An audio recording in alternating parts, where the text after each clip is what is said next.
Hello everyone, आज हम सीखेंगे लाभ और हानि के सूत्र। आपको रटना नहीं पड़ेगा, ये मेरा वादा है 100% का। और अगर आप वीडियो पूरा देखेंगे तो देखते हैं कि लाभ और हानि। तो इसमें पहले हम कुछ पॉइंट बता रहे हैं। देखिए, इसमें होता है क्रय मूल्य और होता है विक्रय मूल्य। तो आपको वीडियो पूरा देखना है। तो क्रय मूल्य, ठीक है, क्रय मूल्य। तो क्रय मूल्य होता क्या है, यानी खरीद रहे हो जितने में, वो क्या है, क्रय मूल्य है। जैसे हम कोई घड़ी 10 रुपये में ख़रीद रहे हैं या 100 रुपये में, तो क्या है, क्रय मूल्य है। तो इसे हम लिखेंगे cost price, cost price, cost price. इसको लिखेंगे सीपी। इसको मतलब इस तरीके से प्रेजेंट करेंगे, क्रय मूल्य, कॉस्ट प्राइस, सीपी। अब होता है एक विक्रय मूल्य। क्या होता है, विक्रय मूल्य। विक्रय मूल्य, विक्रय मूल्य मतलब होता है कोई चीज़ हम बेच रहे हैं उसे हम कहते हैं विक्रय मूल्य। तो इसे इंग्लिश में क्या कहते हैं, सेलिंग, क्योंकि सेल माने होता है बेचना। तो क्या हो जाएगा, सेलिंग प्राइस। ठीक, तो इसे क्या कहेंगे, एसपी। समझ गए होंगे यहाँ तक। अब आप बताइए, मैंने कहा कि हमने मोबाइल 10,000 रुपये में बेच दिया, फिर हम तुमसे पूछे कि भैया हमें लाभ हुआ या हानि हुआ, क्या आप बता सकते हैं? नहीं बता सकते हैं, क्योंकि आपको ये नहीं पता है कि हमने ख़रीदा कितने में था। अगर हम ये बताएं कि हमने 9,000 में ख़रीदा था, 10,000 में बेचा है, तब आप बता सकते हैं कि 1,000 रुपये का लाभ हुआ है हमको। लेकिन अगर हम ये ना बताएं कि हमने ख़रीदा कितने में था, ये बता दें कि बेचा 10,000 में है, तो आप ये नहीं बता सकते कि लाभ हुआ या हानि हुआ। तो यहाँ से ये आपको समझ में आ रहा होगा कि जैसे आपको लिखना है सूत्र, लिखना है प्रॉफिट का। जैसे लाभ, पहले एक चीज़ समझाते हैं। जैसे लाभ लिखना है, लाभ का सूत्र, लाभ का सूत्र लिखना है। जैसे ये है मार्कर, इसे हमने ख़रीदा है 30 रुपये में, इसे हमने ख़रीदा है 30 रुपये में है, ठीक। और हम इसे 40 रुपये में दूसरे को बेच दें, 40 रुपये में, तो हमें कितने का लाभ होगा, 10 रुपये का लाभ होगा। इसका मतलब क्या है, 30 में अगर ख़रीदा है तो ख़रीदा है, क्या होता है, क्रय मूल्य होता है। ये क्या होता है, क्रय मूल्य होता है। हटा देंगे, क्या करेंगे, विक्रय मूल्य माइनस क्रय मूल्य, माइनस क्रय मूल्य यहाँ पर लिख लेंगे, क्रय मूल्य, विक्रय मूल्य माइनस क्रय मूल्य, क्योंकि विक्रय मूल्य ज़्यादा है। जैसे विक्रय मूल्य का मतलब क्या होता है, हमने समझाया, सेलिंग प्राइस, यानी विक्रय मूल्य का होता है मतलब बेचना, ठीक है, और सेलिंग प्राइस का खरीदना, ठीक है। कॉस्ट प्राइस यानी खरीदने वाला मूल्य, ठीक है, ये आपको याद रखना है।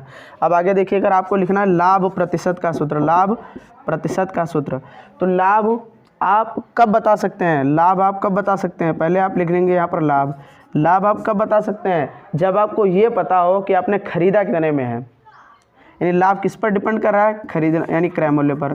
तो क्रय मूल्य कर देंगे और प्रतिशत निकालने के लिए 100 से गुणा कर देंगे।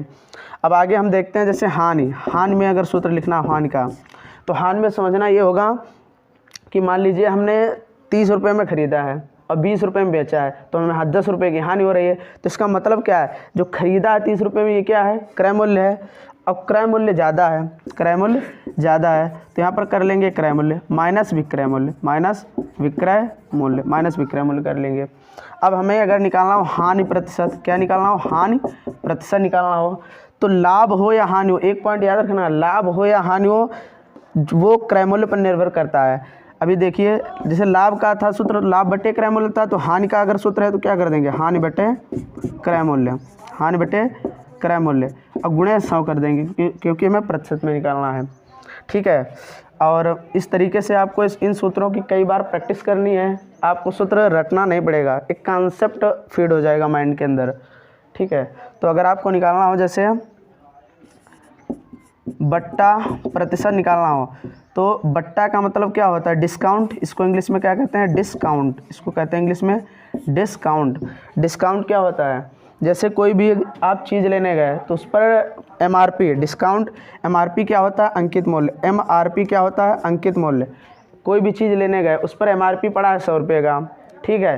तो जो तुम उससे कहते हो, जो बेच रहा है, उससे आप कहोगे कि इस पर कुछ छूट नहीं है। अगर वो कह देगा कि हाँ भाई 10% डिस्काउंट है, मान लीजिए कोई चीज़ है 100 रुपये की है, तो उस पर अगर 10% डिस्काउंट है तो आपको 90 रुपये की मिल जाएगी। तो इसका मतलब क्या हुआ कि जो छूट मिल रही है वो कितने प्रतिशत मिल रही है, निकालने के लिए आप किस पर निर्भर हो, पहले से अगर ज्ञात करना है तो पहले आपको बट्टा लिखना पड़ेगा। बट्टा का मतलब है डिस्काउंट, कितना 10 रुपये है डिस्काउंट तो वो लिखेंगे।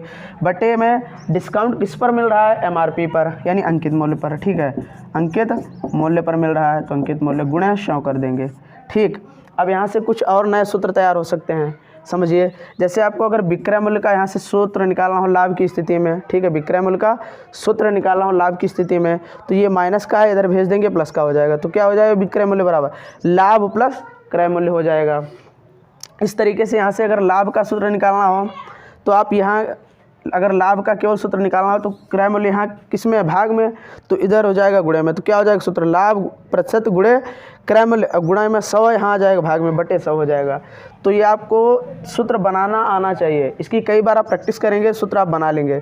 जैसे हम थोड़ा बताए दे रहे हैं, देखिए जैसे यहाँ पर हानि का अगर सूत्र लिखना है तो आप कर देंगे हानि बराबर, ये बटे में है तो इधर आएगा गुणे में हो जाएगा। तो क्या हो जाएगा, हानि प्रतिशत गुणे क्रय मूल्य, क्रय मूल्य क्या लिखते हैं CP, तो हमने CP लिख दिया बटे 100, क्योंकि 100 गुणे में है तो बटे में हो जाएगा। तो उम्मीद करता हूँ कि आपको समझ में आ गए होंगे सूत्र। मिलेंगे अगले वीडियो में, तब तक के लिए जय हिंद, टेक केयर, जय हिंद, जय भारत।